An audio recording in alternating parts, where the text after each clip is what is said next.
Hi everyone. Today we'll take another poem that is keeping quiet. So let's begin. Before going for keeping quiet, I would like to introduce you a little about Pablo Neruda, the composer of this poem. So, see, in keeping quiet, the poet demands the necessity of quiet introspection. Man's actions, his rush and hurry have already caused much chaos and trouble in the world. Now, it is the time when he should take a pause. He should do self introspection. Stillness does not mean total inactivity. Stillness and silence will help men in creating a feeling of mutual understanding among human beings. So, Pablo Neruda, he is an eminent author and a poet as well, and most of his poems are dealt with the human psychology, the human relationship, and based on humanity. So, I'll be telling about Pablo Neruda a little more tomorrow. Today, we'll get over to Keeping Quiet and its title. See, Keeping Quiet. If we look at the title, Keeping Quiet, quiet means calm, peaceful. Keeping quiet. If we paraphrase it, the meaning says like this: keeping quiet, keeping calm, शांत रहना, चुप रहना, शांत रहना, चुप रहना, keeping quiet. So, keeping quiet in this poem, the poet knows that we have reached to 21st century and we have touched a lot of heights. Human civilization has progressed a lot, and in these 100 years which has been done in the field of science, technology, humanities, every sphere, people progress a lot, humanity progress a lot. But one thing they lack, that they don't have time for themselves. Everybody is running, people are densely populated in metro cities, everybody tries to move towards these metro cities to get better facilities, better amenities of life, better education, better health. But what they get, the reward is that they lost their peace, they are not peaceful, and almost they have forgotten about humanity, which is our basic need for today. So the theme of this poet is that we should introspect. Though are busy, we have to progress in life, we have to touch heights, we have to make our goals, we want success, health, wealth, money, etc., everything, and for that we have to work. But should we be busy all the time, 24 hours of the day and 7 days of the week, and a month or a year we pass on 2 days, but we don't know about ourselves, what we are, what is our purpose, because we have to face a lot of competition today. So the poet conveys the message through this beautiful poem that we should, despite of all our business, all our works, all our ambitions, all our running and running and running, we need to introspect ourselves. We need to know that what we are, where we are going, and what is our purpose of coming to this earth. This is all about in keeping quiet.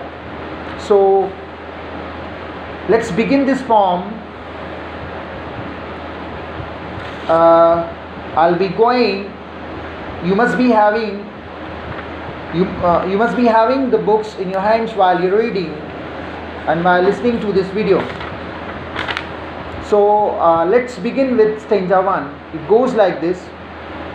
Now we will count to 12 and we will all keep still. For once on the face of the earth, let's not speak in any language. Let's stop for 1 second and not move our arms so much. This is stanza 1. Second stanza, it would be an exotic moment. Without rush, without engines, we would all be together in a sudden strangeness. Then, the third stanza, it says that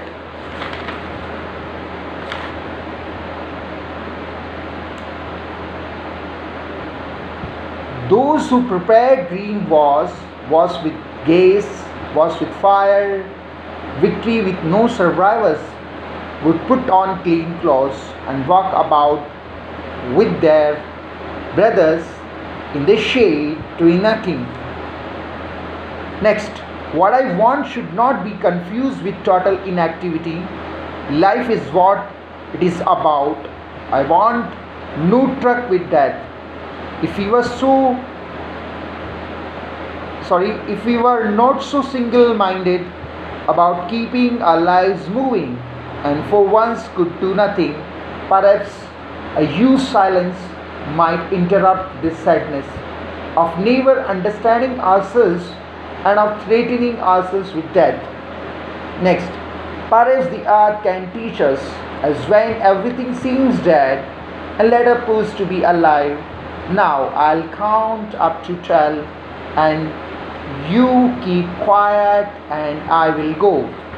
So if we run through the lines of this poem, we get to know one singular idea, that is to talk to ourselves, to maintain peace, to maintain harmony, to search out our own, to introspect what we are. Just stop for one moment and think. The poet appeals to humanity. And at the same time he says that we can learn from earth. Earth works 24/7. But it does not look so. We can't see. It's moving, but we can feel it. So he says, the poet uses here a beautiful line that we should learn, that at the time of our doing, at the time of our work, at the time of our activities, at the time of our business, we need to think about a little peace, introspection, and we should spare time for ourselves, for our friends, family members, neighbors, especially for humanity. This is all over here. So let's begin with the first stanza. Now we will count to 12 and we will all keep still. The poet says, now we will count to 12. Means the poet is taking all the readers, all the humanity with him, and he says, now we will count to 12. We will count to 12. We will count to 12. The word 12 has a specific meaning. If we look, there are only means the time which is counted on a clock, on a watch, it is 12 only, though they are 24 hours.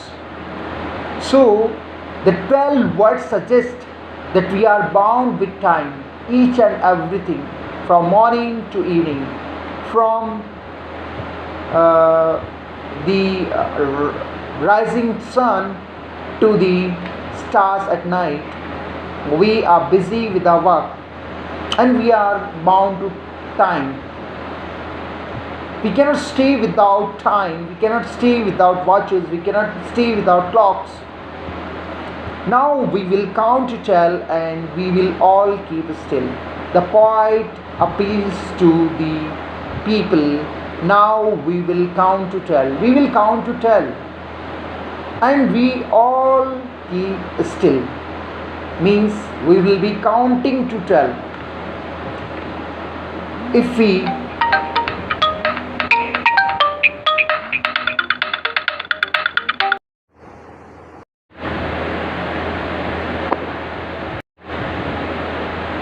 right, so if we count to 12, if we look at a watch, a clock on the wall, time is displayed over here and the needles go around these 12 figures over there. That's why I use this word. It shows that he's talking. This line says that we all are bound, all are chained up, all are tied to time. We cannot get free out of it.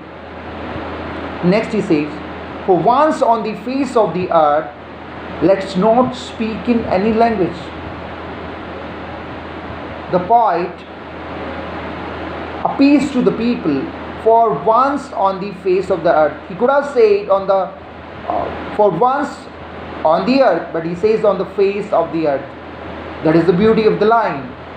For once on the face of the earth, let's not speak in any language. Stop for a moment and don't speak anything. Let's stop for 1 second. He's not saying for a minute. He's saying for 1 second at least, be calm and quiet. Leave all your works and not move our arms so much. Means not move our arms so much means we should not move our arms. We should stop our work for 1 second. And he says in the next stanza what happens later on. If we are silent, if we are calm and quiet, if we stop for 1 second, whole world comes to a stop for 1 second. What happens? He says in the next stanza, he says it would be an exotic moment. He called this moment as exotic, very pleasant, without rush. There is no rush at all. Without engines. Engines represent all the sounds, all the noise. We should all be together in a sudden strangeness. And this moment of calm and quiet, the moment of holding this world for a second, it will be a sudden strangeness, because we are not habitual.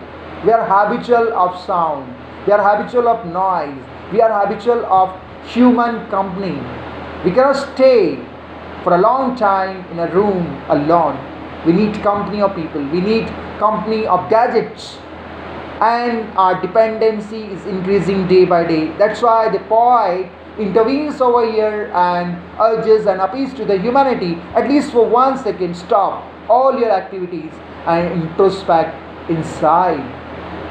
Talk to yourself, and that moment will be exotic, very pleasant, very pleasant.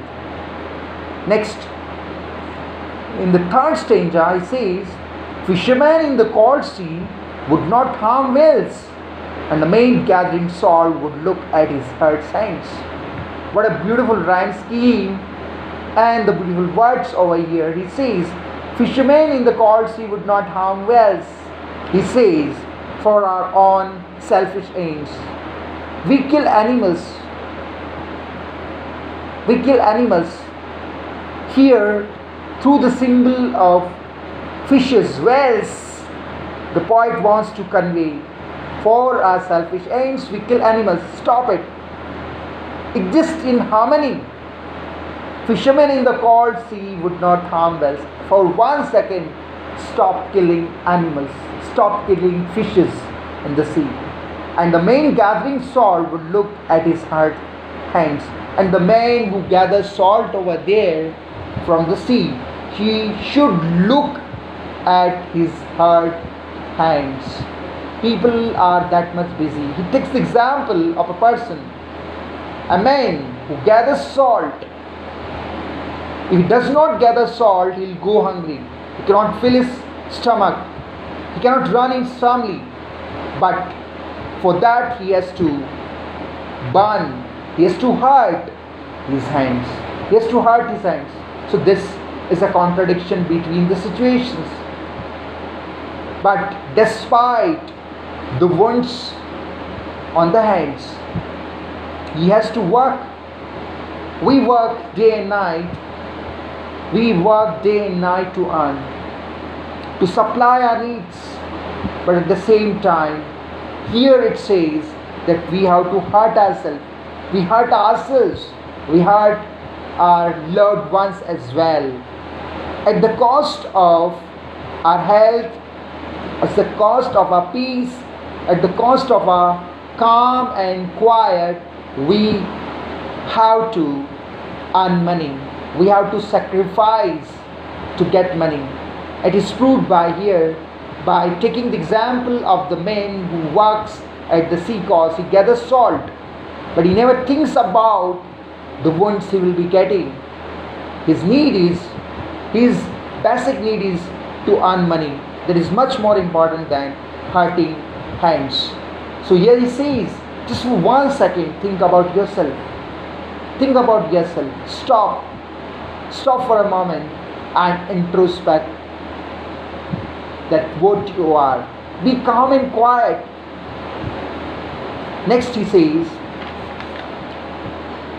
in the 4th stanza, those who prepare green words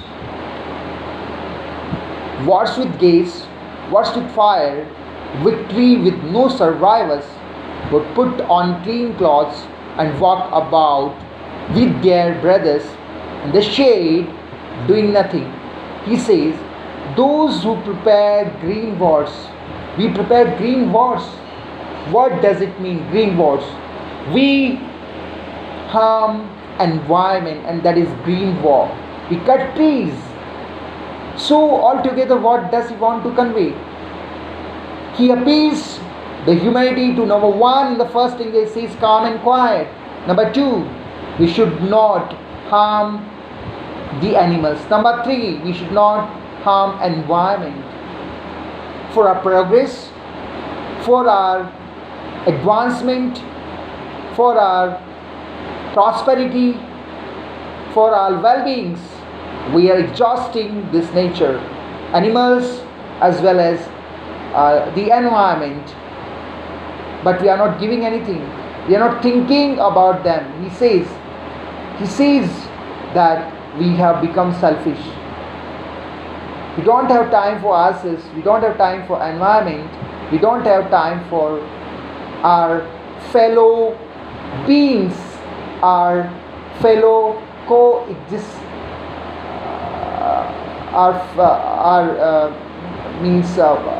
the animals and birds around us. We are not thinking about them, and that's why he says, those who prepare green wars with gaze, wars with fire, victory with no survivors. If the battle is fought, both the sides people die. That's why he urges, stop waging wars, stop wars and live in harmony. Put on clean clothes. Very beautiful line. Put on clean clothes without blemish. Put on clean clothes. No blot, no stigma upon the face of the society. Stop war. Stop fighting. Stop hurting fellow beings, animals, and the plants as well. And walk about with their brothers in shade, doing nothing. walk about brotherhood. He is talking here about harmony. He says, and walk about with their brothers in the shade. Shade represents under trees. What does it mean? Is it like that you hold the hand of your brother and walk among the tree under the trees? No. He says that we have to maintain brotherhood. We have to maintain peace. Trees represents greenery, prosperity. Prosperity, progress by maintaining brotherhood, not by becoming selfish. This is all about here in Stanza 4. So we'll be taking up to here. Tomorrow we'll be going further for the next stanza, as well as we'll be discussing some figure speeches and beauty lies scattered over here in this poem that we'll see tomorrow. So by that time, bye everyone, take care of you, all the best.